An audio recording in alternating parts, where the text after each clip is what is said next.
हाँ जी, welcome to Harsh IAS. Ethics का आज हमारा 21st लेक्चर है। इससे पिछले सेशन में हम बात कर रहे थे एथिकल डिलेमा के बारे में। एथिकल डिलेमा का मतलब क्या होता है? पब्लिक इंस्टीट्यूशंस में और प्राइवेट इंस्टीट्यूशंस में किस तरीके के एथिकल डिलेमास देखने को मिलते हैं? एथिकल कंसर्न का मतलब क्या होता है? और किस तरीके के एथिकल कंसर्न्स देखने को मिलते हैं? इन सभी चीज़ों के बारे में इससे पिछले सेशन में हमने पढ़ लिया था, बातचीत कर ली थी। आज के सेशन में सबसे पहले हम बात करेंगे how to solve an ethical dilemma के बारे में। अगर आप किसी एथिकल डिलेमा को फेस कर रहे हो तो उस एथिकल डिलेमा को किस तरीके से सॉल्व किया जा सकता है। Solution to an ethical dilemma. किसी एथिकल डिलेमा को आप किस तरीके से सॉल्व कर सकते हो। देखो, एथिकल डिलेमा का मतलब क्या होता है? सिंपल तौर पे अगर कहें तो ethical dilemma is basically a complex situation. एक ऐसी कॉम्प्लेक्स सिचुएशन जिसमें दो या दो से ज्यादा एथिकल ऑप्शंस देखने को मिलते हैं। और ये जो दो या दो से ज्यादा एथिकल ऑप्शंस देखने को मिलते हैं, इनमें से आपको एक ऑप्शन चूज करना होता है।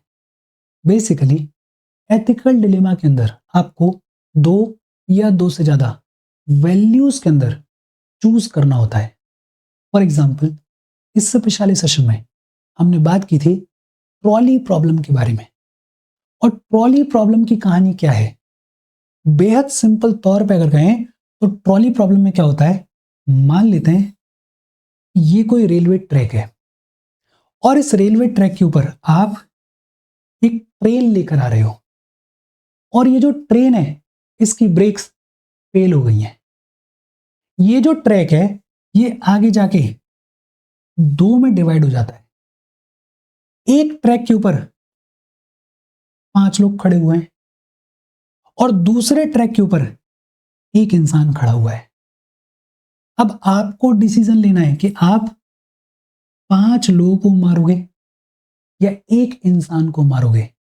देखो, आइडियली तो हम किसी को नहीं मारना चाहते हैं, लेकिन सिचुएशन आ गई है, आपको डिसीजन लेना है, आपको चूज करना है। डिसाइड करो कि आप 5 लोगों को मारकर एक इंसान को बचाओगे या एक इंसान को सेक्रीफाइस करके 5 लोगों को बचाओगे। डिसीजन आपका है, चूज आपको करना है। करो, क्या चूज करोगे? आमतौर पे जब ये ट्रॉली प्रॉब्लम लोगों के सामने रखी जाती है तो ज्यादातर लोग क्या कहते हैं? ज्यादातर लोग कहते हैं कि हम 5 लोगों को बचाने के लिए ये जो एक इंसान है इसको सेक्रीफाइस कर देंगे। लगता भी ठीक है, यार 5 जिंदगियों को बचाओ, एक को सेक्रीफाइस कर दो। एक को बचाने के लिए 5 को सेक्रीफाइस करने की जरूरत नहीं है। लेकिन स्टडीज हैं, रिसर्चेज हैं जो कि ये प्रूव करती हैं कि ये जो एक इंसान है, इस एक इंसान के साथ में आप किसी भी रीजन की वजह से, किसी भी तरीके से अगर आइडेंटिफाई कर पाते हो, फॉर एग्जाम्पल आप दोनों की नेशनैलिटी सेम है या आप दोनों का रिलीजन सेम है, या इंडियन कॉन्टेक्स्ट में अगर बात करें तो आप सेम कास्ट से बिलोंग करते हो, किसी भी रीजन की वजह से अगर आप इस एक इंसान के साथ में आइडेंटिफाई कर पाते हो तो चांसेस हैं कि आप इस एक इंसान को बचाने के लिए ये जो 5 लोग हैं इनको सेक्रीफाइस कर दोगे। एक जिंदगी को बचाने के लिए जस्ट बिकॉज आप उससे आइडेंटिफाई कर पा रहे हो, आप 5 जिंदगियों को सेक्रीफाइस करने के लिए तैयार हो जाओगे। ये क्या हुआ? 2 मिनट पहले तक आप एक जिंदगी को सेक्रीफाइस कर रहे थे, 5 लोगों को बचा रहे थे, लेकिन अब जस्ट बिकॉज आप उस एक इंसान से खुद को आइडेंटिफाई कर पा रहे हो, आप उस एक जिंदगी को बचाने के लिए 5 लोगों को सेक्रीफाइस करने के लिए तैयार हो। बेसिकली ये क्या हो रहा है? आपका जो वैल्यू सिस्टम है, आपकी जो वैल्यूज हैं, उनमें आप चूज कर रहे हो, उनमें आप चॉइस ले रहे हो और उस चॉइस के बेसिस पे आप एक डिसीजन ले रहे हो, विच मीन्स कि किसी भी एथिकल डिलेमा को सॉल्व करने के लिए जो सबसे पहला स्टेप है, वो सबसे पहला स्टेप क्या है? One needs to have a clear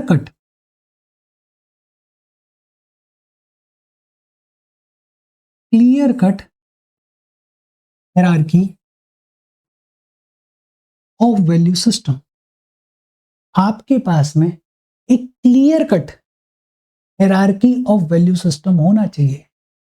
आपको पता होना चाहिए कि किस वैल्यू को आप ऊपर रखते हो और किस वैल्यू को आप नीचे रखते हो। आपको पता होना चाहिए कि आप कंपैशन को ऊपर रखते हो या ऑनेस्टी को ऊपर रखते हो। आपको पता होना चाहिए कि आप मीन्स को ऊपर रखते हो या एंड्स को ऊपर रखते हो।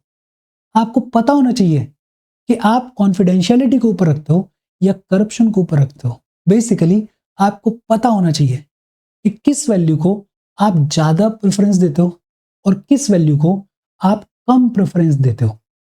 और अगर आपको अपने वैल्यू सिस्टम की समझ है, अगर आपके अंदर एक clear cut hierarchy of value system देखने को मिलता है, तो आप दूसरे स्टेप की तरफ मूव कर सकते हो। और दूसरे स्टेप में आपको क्या करना है?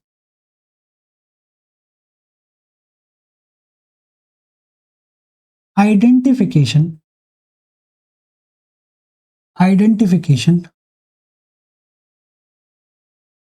Of options available in that particular ethical dilemma. किसी पर्टिकुलर एथिकल डिलेमा में आपके पास में कौन कौन से ऑप्शंस अवेलेबल हैं, दूसरे स्टेप में आपको उनको आइडेंटिफाई करना है। फॉर एग्जाम्पल, एक एग्जाम्पल हमने लिया था, इमेजिन करो आप कलेक्टर हो और नॉर्थ ईस्ट के किसी रिमोट एरिया में आपको पोस्ट किया गया है।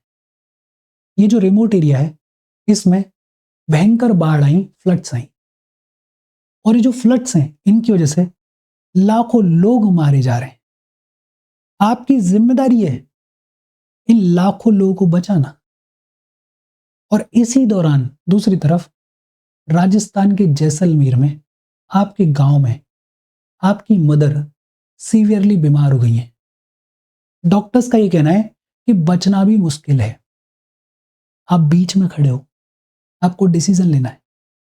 एक तरफ आपको पता है कि लाखों जिंदगियां आपके यहां रहने से बच जाएंगी। ये जो रिलीफ वर्क है आपके यहां रहने से ये प्रॉपरली इंप्लीमेंट होगा। अगर आप चले गए तो एडमिनिस्ट्रेशन इतना निकम्मा है कि कोई काम नहीं होगा। एक तरफ लाखों जिंदगियां आपकी ड्यूटी, आपकी रिस्पॉन्सिबिलिटी, आपका पेट्रियटिज्म है, और दूसरी तरफ बेटे के तौर पे या बेटी के तौर पे आपकी मदर के प्रति आपकी जिम्मेदारी है। ये ड्यूटी, ये रिस्पॉन्सिबिलिटी, ये डिसीजंस आप ले पा रहे हो क्योंकि आपकी मदर ने आपको काबिल बनाया है, ढंग से पाला पोसा है। क्या चूज करोगे? करो चॉइस। ये जो केस स्टडी है इसको हम डिस्कस नहीं कर रहे हैं, लेकिन हाँ, आपके पास में 4-5 ऑप्शंस हैं। क्या क्या 4-5 ऑप्शंस हो सकते हैं? एक तो आप क्या कह सकते हो कि भाड़ में जाए नौकरी, भाड़ में जाए रिस्पॉन्सिबिलिटी, भाड़ में जाए लोगों की जिंदगी, मुझे नहीं चाहिए ये सब कुछ, मैं तो ये सब छोड़ के अपनी मदर के पास में जा रहा हूं, मां के पास में जा रहा हूं। बेहद घटिया ऑप्शन है, लेकिन ऑप्शन तो है। दूसरा ऑप्शन क्या हो सकता है? आप सोचो कि यार लाखों लोगों की जिंदगी मेरे यहां रहने पर डिपेंड करती है। सेम ट्रॉली प्रॉब्लम, 5 लोगों को बचाना है या एक इंसान को बचाना है, लाखों लोगों को बचाना है या मदर के ऊपर फोकस करना है। और आप बोलो यार जो सोल्जर्स होते हैं वो भी तो हंसते हंसते शहीद हो जाते हैं। जब वो शहीद हो रहे होते हैं तो ये थोड़ी सोच रहे होते हैं कि मेरी माँ कैसी है या परिवार कैसा है। उनके लिए भारत माँ है। मैं भी एक सोल्जर हूं, बॉर्डर पे नहीं, लेकिन बॉर्डर के अंदर मैं एक सोल्जर हूं। मेरी रिस्पॉन्सिबिलिटी है, ये लोग मेरी रिस्पॉन्सिबिलिटी है, ये जिंदगियां मेरी रिस्पॉन्सिबिलिटी है। मैं इन जिंदगियों को बचाने के ऊपर फोकस करूंगा, मदर को थोड़ी देर के लिए साइड में रखूं। ये भी कमजोर ऑप्शन है, लेकिन दूसरा ऑप्शन हो सकता है। एक तीसरा ऑप्शन क्या हो सकता है कि आप जितने भी आपके कलीग्स हैं उनकी मीटिंग बुलाओ, उनको जो सिचुएशन है उसको एक्सप्लेन करो और अपनी जो पावर है, जो अथॉरिटी है, उसको डेलीगेट करो। आप बोलो कि मैं जा रहा हूं, जल्द से जल्द वापस आऊंगा, कम से कम टाइम में वापस आऊंगा, लेकिन उतने टाइम के लिए ये जिम्मेदारी आपकी, ये जिम्मेदारी आपकी, ये जिम्मेदारी आपकी, और मैं फोन के थ्रू, व्हाट्सएप के थ्रू टच में रहूंगा, कॉन्स्टेंटली अपडेट्स लेता रहूंगा, आपको गाइड करता रहूंगा और आपको सारा काम यहाँ पे इंप्लीमेंट करना है। इसमें कोई गड़बड़ हुई तो आपकी जिम्मेदारी है। तीसरा ऑप्शन ये हो सकता है। चौथा ऑप्शन क्या हो सकता है? आप अपनी मदर के डॉक्टर को फोन करो और डॉक्टर से पूछो कि भाई मेरी मदर की कंडीशन का रियल असेसमेंट क्या है। मान लेते हैं डॉक्टर बोला कि मदर ज्यादा से ज्यादा 7 दिन जिएंगी, तो आप अपने जितने भी रिलेटिव्स हैं, जितने भी कजन्स हैं, आपकी मदर के जो भी करीबी लोग हैं, उनको फोन करो, उनको बोलो कि देखो माँ बीमार है, काम वाम छोड़ो, पहले माँ के पास में जाओ, मैं 4-6 दिन में यहाँ पे ये जो रिलीफ वर्क है इसको पेसअप करता हूँ, चीज़ों को स्ट्रक्चर में लेके आता हूँ, थोड़ा सा स्टेबलाइज करता हूँ और 4-6 दिन के बाद मैं आता हूँ माँ से मिलने के लिए। चौथा ऑप्शन ये भी हो सकता है। एक आधा ऑप्शन और भी हो सकता है। असेंशियली हम क्या बात कर रहे हैं कि जब भी आपको कोई एथिकल डिलेमा हो, तो पहला तो आपके पास में एक clear cut hierarchy of value system होना चाहिए। आपका जो वैल्यू सिस्टम है उसकी आपको समझ होनी चाहिए, एक क्लियर कट हायरार्की होनी चाहिए। और दूसरा, उस पर्टिकुलर एथिकल डिलेमा में क्या क्या ऑप्शंस अवेलेबल हैं उनको फिर आपको आइडेंटिफाई करना है। और तीसरे नंबर पे आपको क्या करना है? तीसरे नंबर पे you need to analyse the options. जो भी ऑप्शंस आपके पास में अवेलेबल हैं उन सब ऑप्शंस को आपको एनालाइज करना है। सब ऑप्शंस को आपको एनालाइज करना है। इसका मतलब क्या है? आपको देखना है कि जिस भी ऑप्शन को आप चूज करोगे उसके कॉन्सिक्वेंसेस क्या रहने वाले हैं। कॉन्सिक्वेंसेस क्या रहने वाले हैं मतलब क्या पॉजिटिव कॉन्सिक्वेंसेस रहने वाले हैं, क्या नेगेटिव कॉन्सिक्वेंसेस रहने वाले हैं। कॉन्सिक्वेंसेस क्या रहने वाले हैं मतलब क्या लॉन्ग टर्म कॉन्सिक्वेंसेस रहने वाले हैं और क्या शॉर्ट टर्म कॉन्सिक्वेंसेस रहने वाले हैं। जो भी ऑप्शंस हैं उन ऑप्शंस को आपको एनालाइज करना है, देखना है कि ऑप्शंस के कॉन्सिक्वेंसेस क्या रहने वाले हैं। क्या पॉजिटिव कॉन्सिक्वेंसेस हैं, क्या नेगेटिव कॉन्सिक्वेंसेस हैं, क्या लॉन्ग टर्म कॉन्सिक्वेंसेस हैं, क्या शॉर्ट टर्म कॉन्सिक्वेंसेस हैं। इसके अलावा आपको यह भी देखना चाहिए कि जो भी ऑप्शन आप चूज करने वाले हो उसका इम्पैक्ट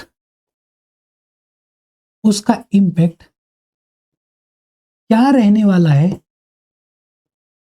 वेरियस स्टेक होल्डर्स के ऊपर। आप जो भी डिसीजन लेने वाले हो उससे कौन कौन से स्टेक होल्डर्स इंपैक्ट होने वाले हैं और किस तरीके से इंपैक्ट होने वाले हैं। और एज अ सिविल सर्वेंट या as a person who is having the authority to make decisions, आपको हमेशा ये दिमाग में रखना है कि आपके किसी भी डिसीजन की वजह से जो वीकर सेक्शन के लोग हैं वो नेगेटिवली इंपैक्ट ना हो। कोशिश तो ये करनी है कि कोई भी नेगेटिवली इंपैक्ट ना हो, लेकिन अगर किसी को नेगेटिवली इंपैक्ट होना है तो ये ध्यान देना है कि वीकर सेक्शंस आपके डिसीजन की वजह से कम नेगेटिवली इंपैक्ट हो। ना इंपैक्ट हो तो और बेहतर है। वीकर सेक्शंस जैसे सो कॉल्ड लोअर कास्ट के लोग हैं, जैसे माइनॉरिटीज हैं, विमेन हैं, एलजीबीटीक्यू कम्युनिटी के लोग हैं, इनको पहले इतना परेशान किया गया है इनके साथ में पहले ही इतना डिस्क्रिमिनेशन होता है।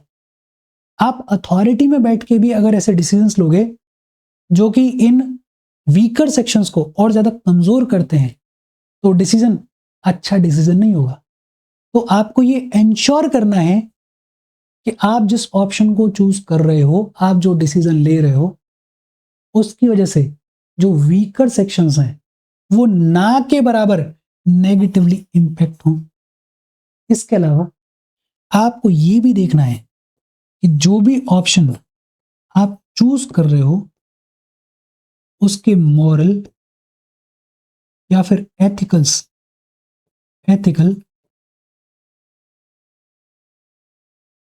इंप्लीकेशंस क्या रहने वाले हैं।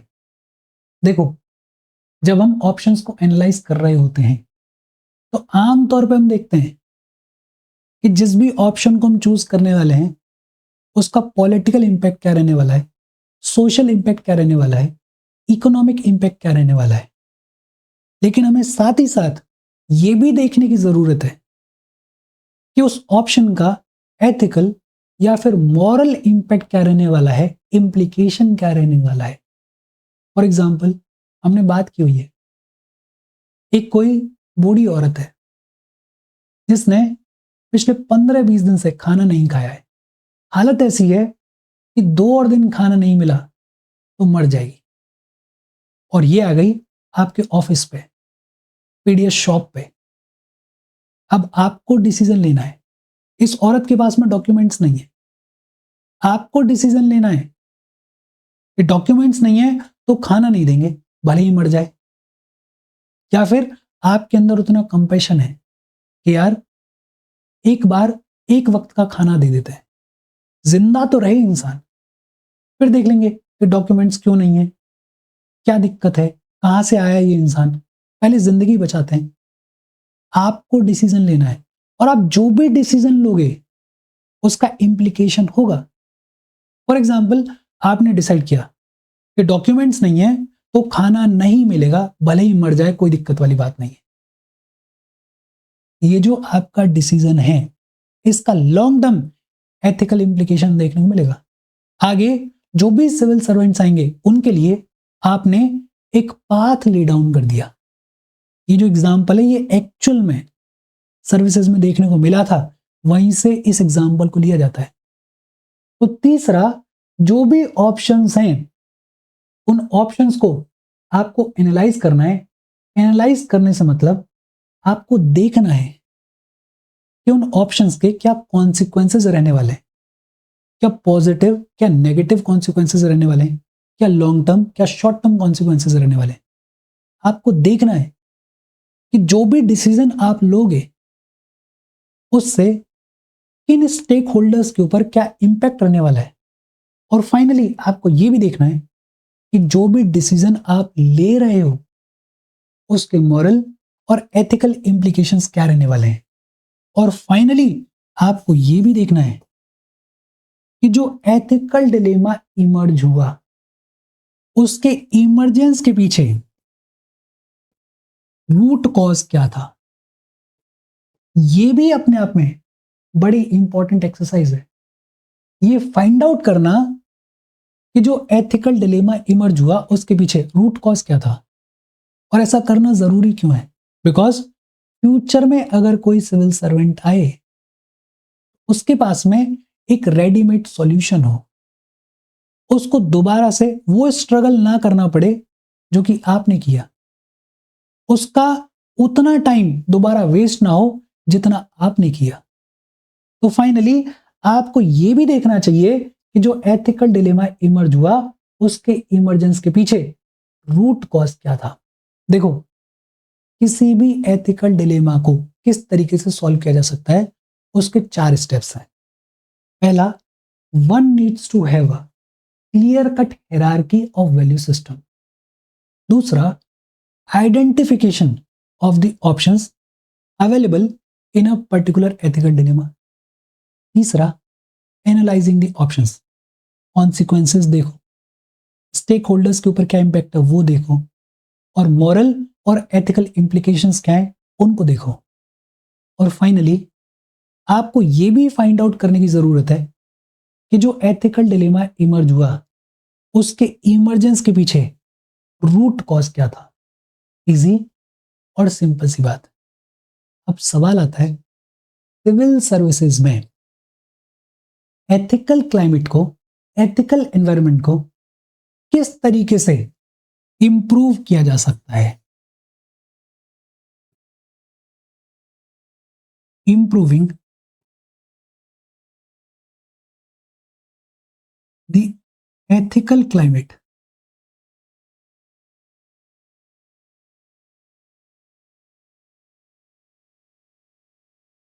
इन सिविल सर्विसेज। देखो सिविल सर्विसेज में अगर हमें एथिकल क्लाइमेट को इंप्रूव करना है तो उसके तीन चार तरीके हैं, और ये जो तीन चार तरीके हैं ये इंटरलिंक्ड है, ऐसा नहीं है कि अलग अलग है। वो तीन चार तरीके क्या है। सबसे पहले तो we need to provide ethical guidance to the civil servants during training। Training के दौरान ये जो सिविल सर्वेंट्स हैं इनको एथिकल गाइडेंस प्रोवाइड करो। एथिकल गाइडेंस प्रोवाइड करो इसका मतलब क्या है, जो हमारी कॉन्स्टिट्यूशनल वैल्यूज हैं उनके बारे में पढ़ाओ, उनके बारे में बताओ, उनको सिविल सर्वेंट्स के अंदर इंडक्ट करो। दूसरा, ये जो सिविल सर्वेंट्स हैं, ये जो ट्रेनीज हैं, इनको रियलिस्टिक केस स्टडीज में डालो। केस स्टडीज फेस करें ये लोग, एक्चुअल में क्या हो रहा है उसको देखें, उसको एक्सपीरियंस करें ये लोग, ऐसे सिचुएशंस इनके इर्द गिर्द क्रिएट करो। केस स्टडीज के अलावा direct interaction with the weaker sections के साथ में इनका डायरेक्ट इंटरेक्शन करवाओ, ताकि थोड़ा कंपैशन डेवलप हो, ताकि थोड़ा सेंसिटिविटी डेवलप हो, ताकि जो ग्राउंड रियलिटी है उससे इनका थोड़ा परिचय हो। तो पहला तो ट्रेनिंग के दौरान ही हमें सिविल सर्वेंट्स को, ट्रेनीज को एथिकल गाइडेंस प्रोवाइड करने की जरूरत है। फिर दूसरा हमें क्या करने की जरूरत है, दूसरा we need to provide ethical counselling. Basically services के दौरान ये जो सिविल सर्वेंट्स हैं इनको रेगुलर इंटरवल्स पे एथिकल काउंसलिंग प्रोवाइड करने की जरूरत है। एथिकल काउंसलिंग जैसे जो नए नए रेलेवेंट केस स्टडीज हैं उनके बारे में बताओ, उनके बारे में पढ़ाओ। केस स्टडीज के अलावा direct interaction, meetings, seminars, direct interactions वो ऑर्गेनाइज करो, और ये जो सारा काम काज है ये होना चाहिए एट रेगुलर इंटरवल्स।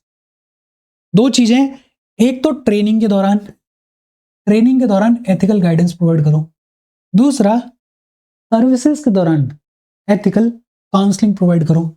इसके अलावा सिविल सर्वेंट्स को बताओ, इनको पढ़ाओ कि कोड ऑफ एथिक्स क्या कहता है। Code of ethics, code of ethics is basically a document which talks about, which mostly talks about the do's। आपको क्या करना चाहिए उसकी बातचीत की जाती है कोड ऑफ एथिक्स में। कोड ऑफ एथिक्स के अलावा बताओ कोड ऑफ कंडक्ट के बारे में। कोड ऑफ कंडक्ट मोस्टली बात करता है डोंट्स के बारे में, आपको क्या नहीं करना चाहिए उसकी बात करता है code of conduct. Code of conduct के अलावा आपको ऑब्जेक्टिविटी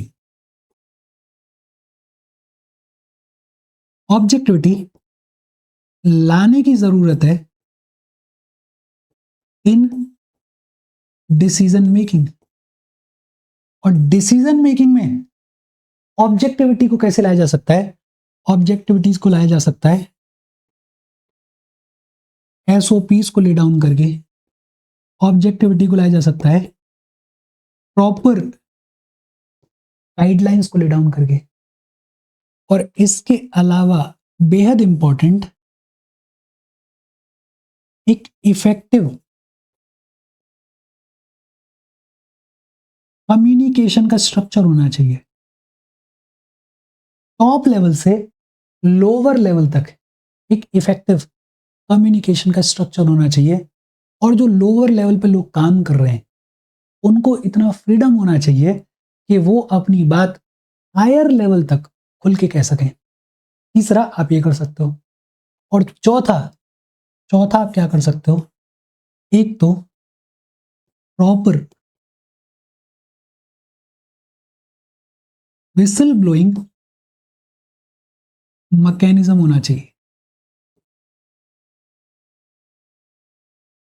अगर कोई एथिकली कुछ गलत कर रहा है तो किस तरीके से उसके अगेंस्ट में आवाज उठाई जा सकती है, उसके अगेंस्ट में कंप्लेन की जा सकती है, उसका एक प्रॉपर मैकेनिज्म होना चाहिए।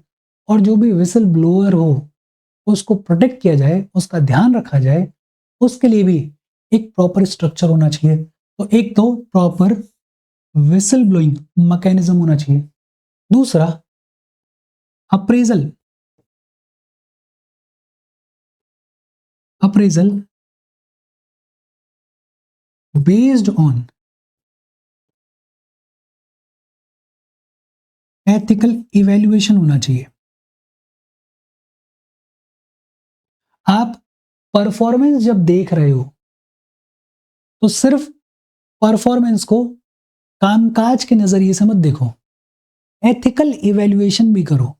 एथिकली कौन सा ऑफिसर कितना सही काम कर रहा है उस पर भी ध्यान दो, उसको भी कंसिडरेशन में लो, और इन सारी चीजों को कंसिडर करके उसको प्रमोशन दो या अप्रेजल दो या उसको कुछ अवार्ड दो।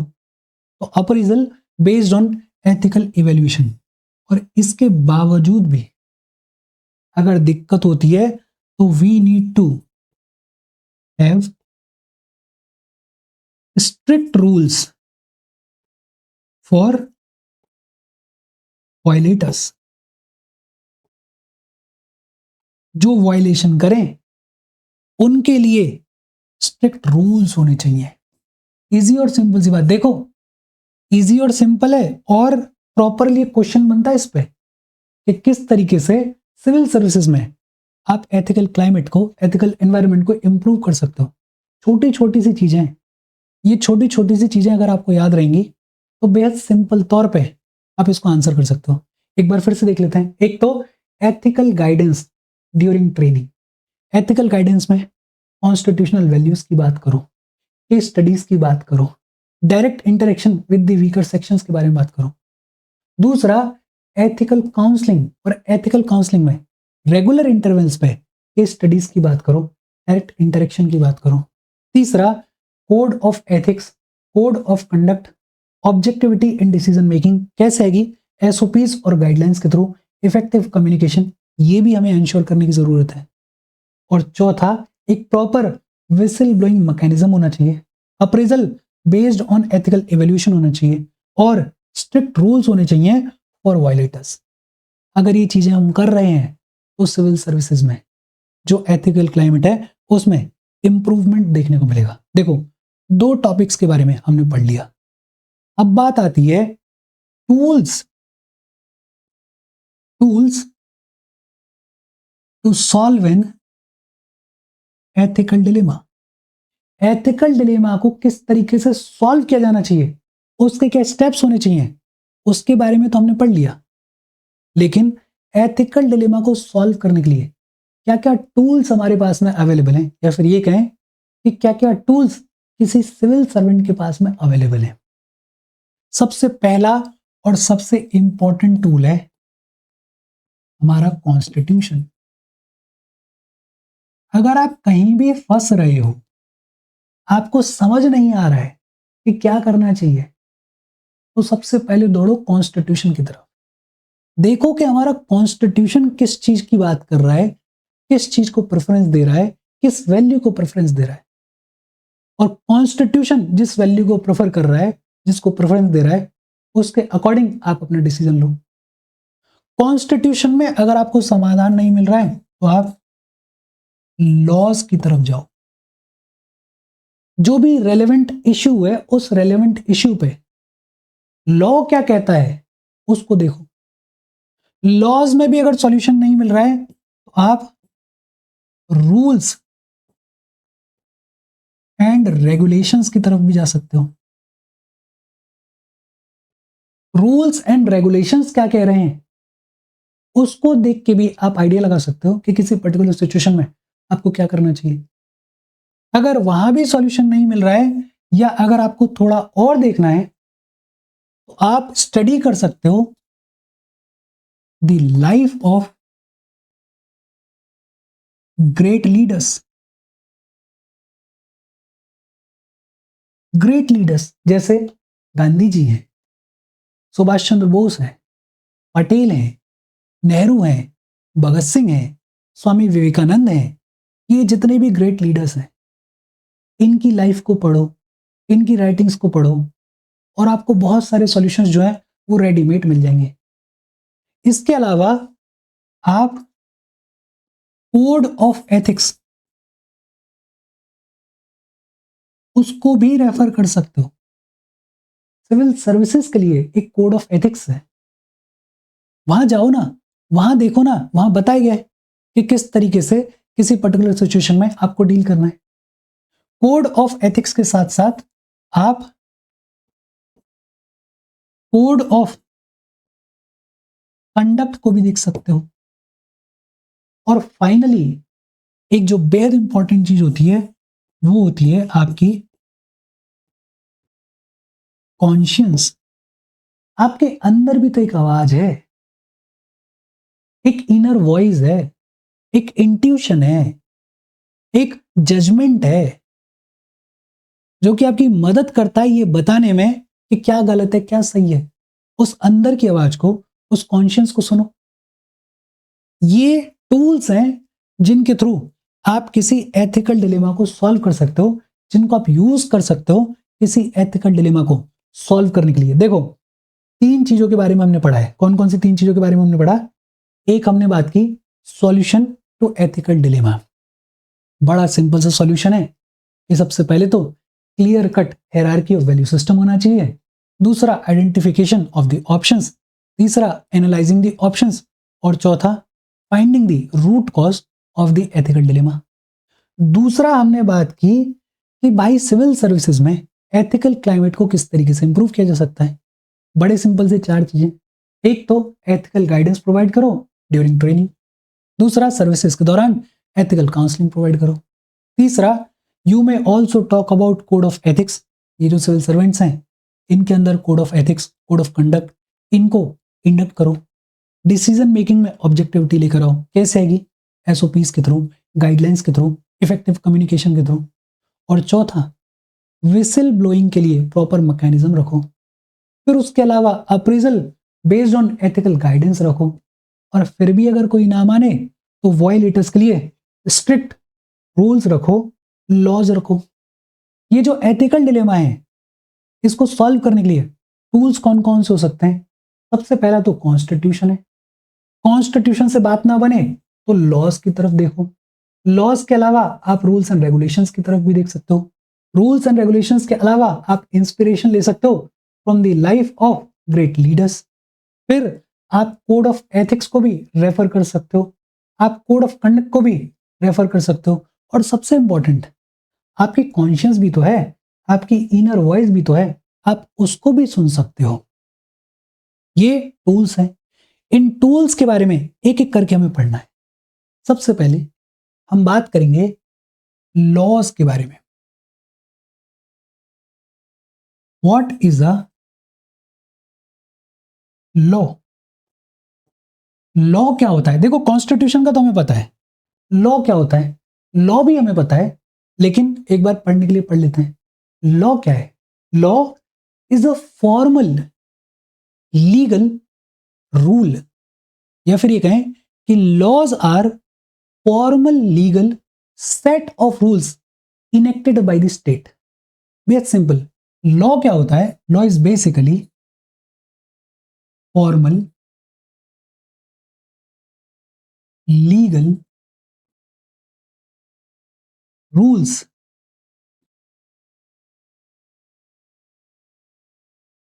Enacted by the state.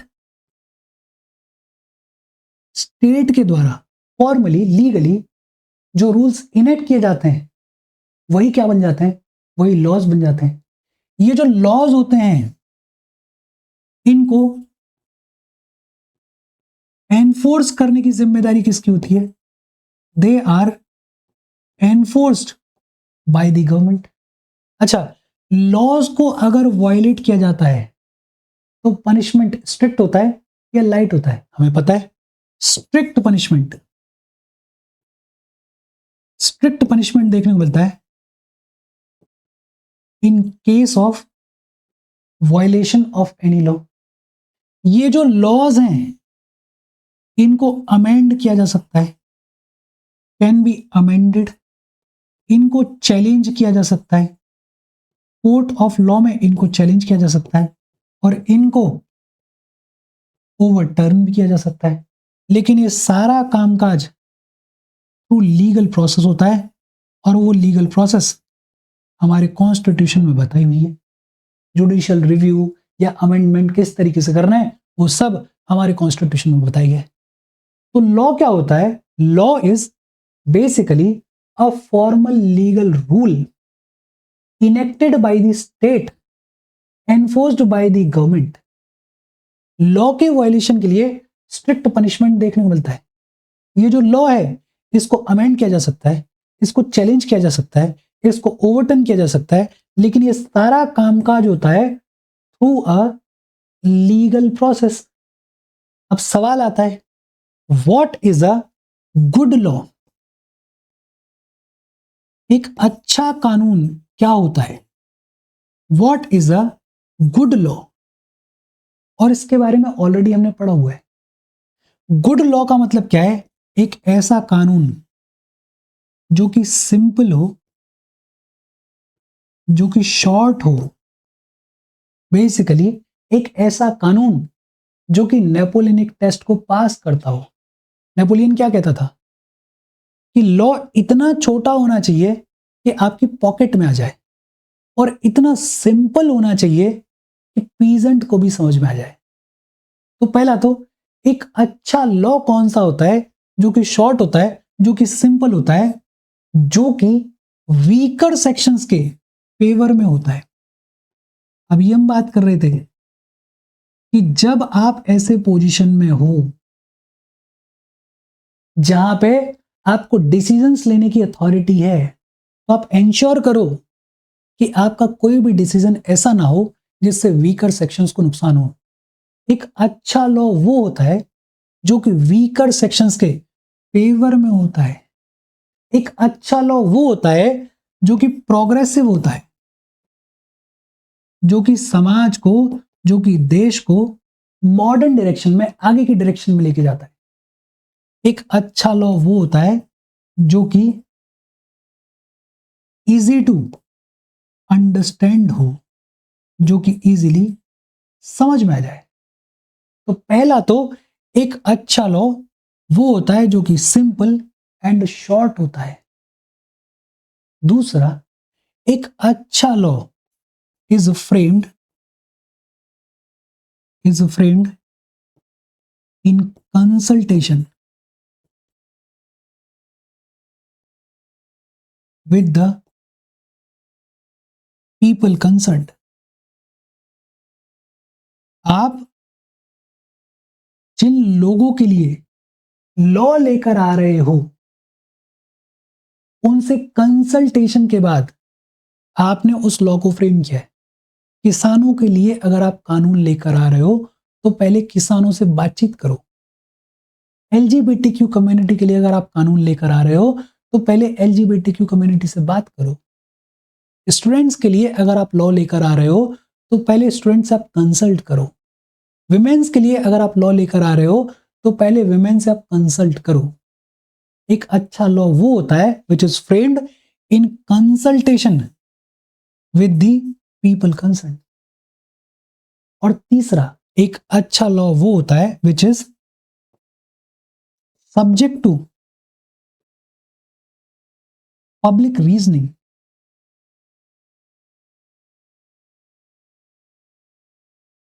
Subject to public reasoning, public जो रीजन दे रही है, जो क्रिटिसिज्म कर रही है, जो अच्छी चीजें बता रही है, उन सब को कंसीडरेशन में लिया जाए तब एक अच्छा लॉ बनता है।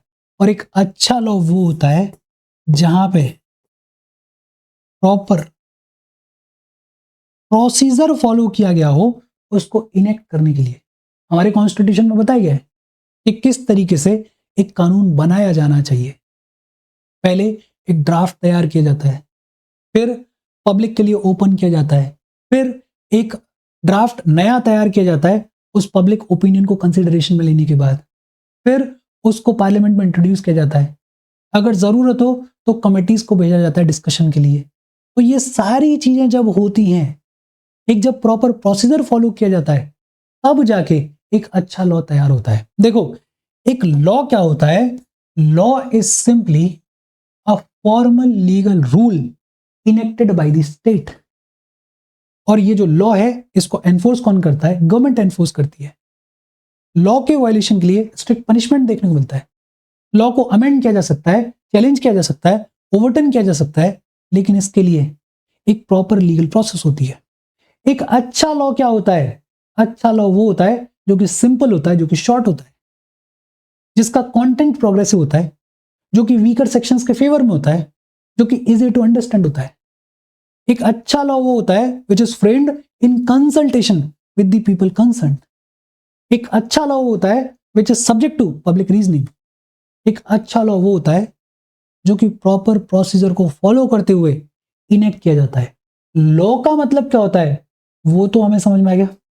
अब सवाल आता है, what do we mean by rules? Rules का मतलब क्या होता है?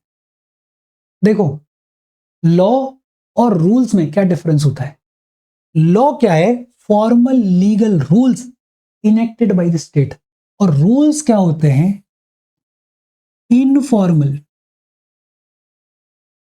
Informal guidelines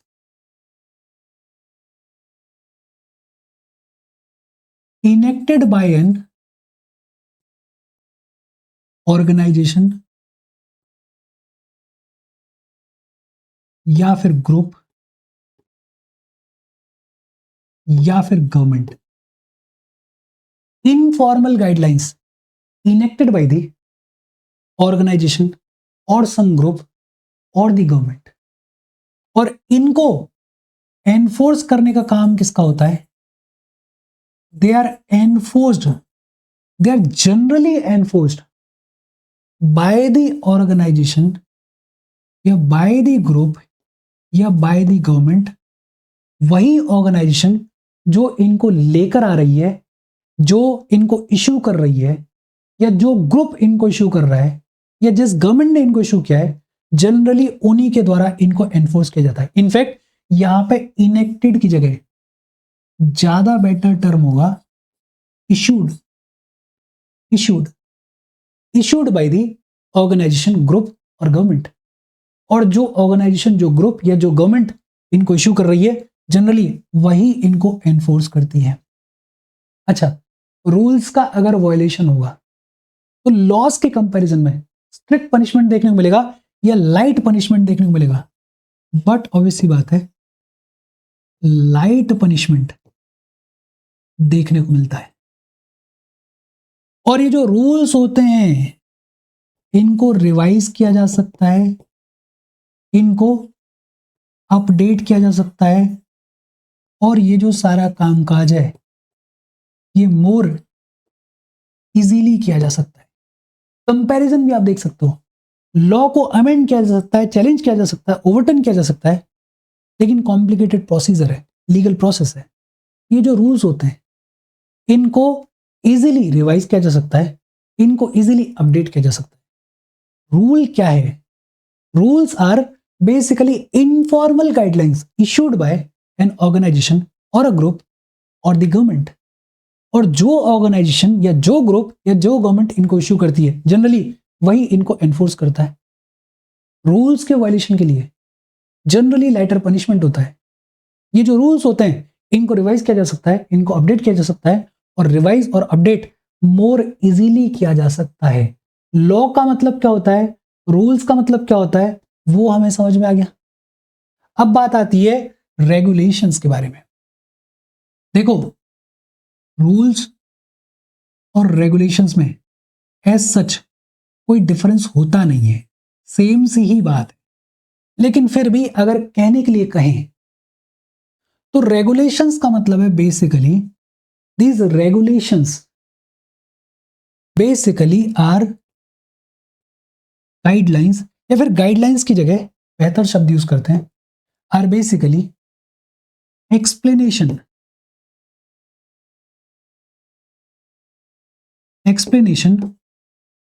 of the rules. Regulations एक तरीके से थर्ड लेवल है, सबसे ऊपर लॉ, उनसे नीचे रूल्स, और रूल्स को एक्सप्लेन करने के लिए रेगुलेशंस लाए जाते हैं। ये जो रेगुलेशंस हैं दे प्रॉपरली, या फिर ये कहें कि they in detail describe about how to implement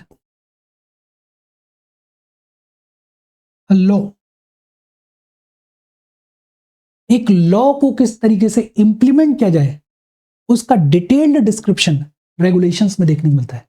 हालांकि मोटे तौर पर अगर बात करें तो रूल्स और रेगुलेशंस में बहुत ज्यादा डिफरेंस होता नहीं है, लेकिन कहने के लिए अगर बात करें तो ये जो रेगुलेशंस हैं ये रूल्स को एक्सप्लेन करते हैं। ये जो रेगुलेशंस हैं इनमें डिटेल्स मिलती हैं कि किसी पर्टिकुलर लॉ को किस तरीके से इंप्लीमेंट किया जाना चाहिए। ये जो रेगुलेशंस हैं वो बेसिकली एक तरीके से थर्ड लेवल है, तीसरा लेवल है। देखो, लॉ का मतलब क्या है, गुड लॉ क्या है, रूल्स का मतलब क्या है, और रेगुलेशंस का मतलब क्या है, वो तो हमें समझ में आ गया। कॉन्स्टिट्यूशन हमें पता है, लॉज के बारे में हमने पढ़ लिया, रूल्स एंड रेगुलेशंस के बारे में हमने बात कर ली, लाइफ ऑफ ग्रेट लीडर्स इसके बारे में तो हम चर्चा करते ही रहते हैं और लास्ट में और पढ़ेंगे। कोड ऑफ एथिक्स के बारे में हमें पढ़ना है, कोड ऑफ कंडक्ट के बारे में हमें पढ़ना है, और अगले सेशन में हम बात करेंगे कॉन्शियंस के बारे में। कॉन्शियंस का मतलब क्या होता है, थोड़ा सा इनिशिएट कर देते हैं। जब आप कोई गलत काम करने की सोच रहे होते हो, या आपसे जब कोई गलत काम हो जाता है तो आपके अंदर से एक आवाज आती है। ये जो आपके अंदर से आवाज आ रही है जो कि आपको रोकने की कोशिश कर रही है गलत काम करने से, उसी इनर वॉइस को, द वॉइस विद इन, इसी वॉइस को क्या बुलाया जाता है, इसी को कॉन्शियंस बुलाया जाता है। कॉन्शियंस के बारे में इन डिटेल हम पढ़ेंगे अगले सेशन में। आज की बातचीत हम यहीं पे खत्म कर रहे हैं। होपफुली आपको चीजें समझ में आई होंगी। Thank you very much.